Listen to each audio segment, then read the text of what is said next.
فأتيت به وسرت أنظر إليه وإذا وجهه يتلألأ نورا كأنه البدر في ليلة تمامه وكماله. صلوات اللهم صل على محمد. فما كانت إلا ساعة وإذا بولدي الحسن عليه السلام قد أقبل وقال السلام عليك يا أمه.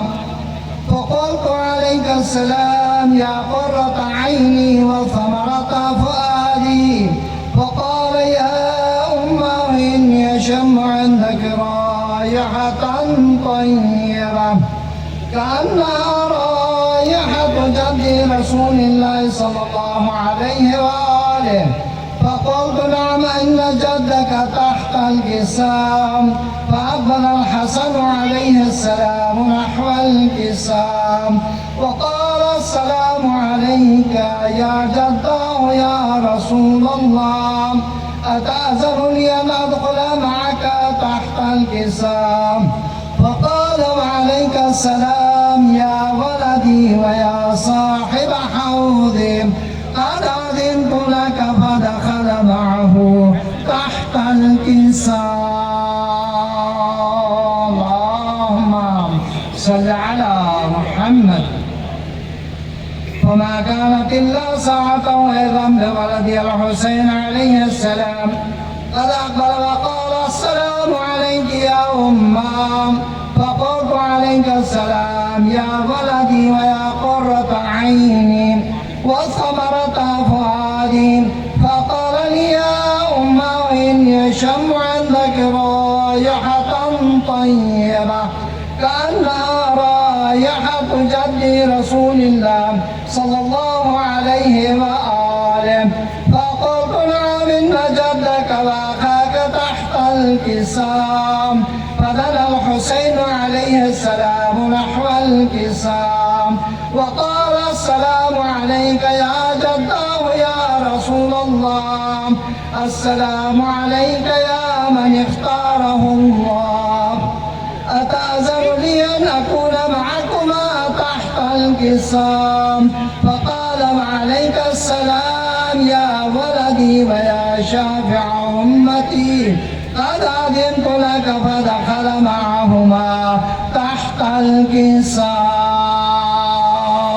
اللهم صل على محمد وآله.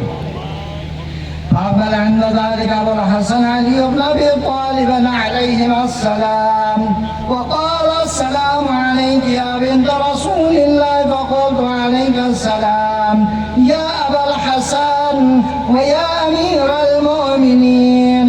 فقال يا فاطمة إني أشم عندك رائحة طيبة كأنها رائحة أخي وابن عم رسول الله صلى الله عليه وآله. فقلت نعم هو مع ولديك تحت الكسام. فأقبل علي عليه السلام نحو الكسام وقال السلام عليك يا رسول الله. أتأذن لي أن أكون معكم تحت الكسام؟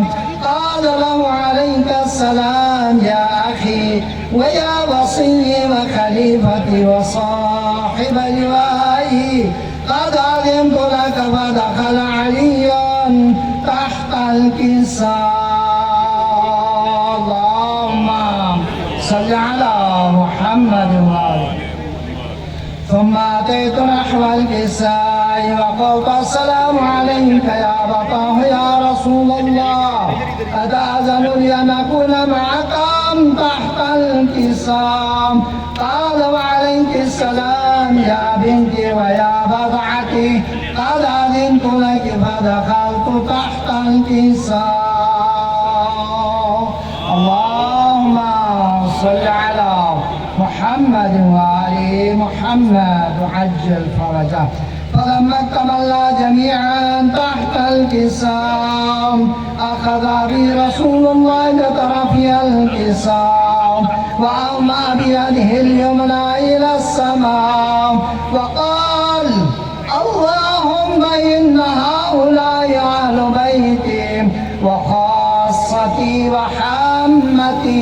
لحمهم لحمي ودمهم دمي يؤلمني ما يؤلمهم ويحزنني ما يحزنهم أنا حرب لمن حاربهم وسلم لمن سالمهم وعدوا لمن عاداهم ومحبا لمن أحبهم إنهم مني وأنا منهم فاجعل صلواتك وبركاتك ورحمتك وغفرانك ورضوانك علي وعليهم وأذهب عنهم الرجس وطهرهم تطهيرا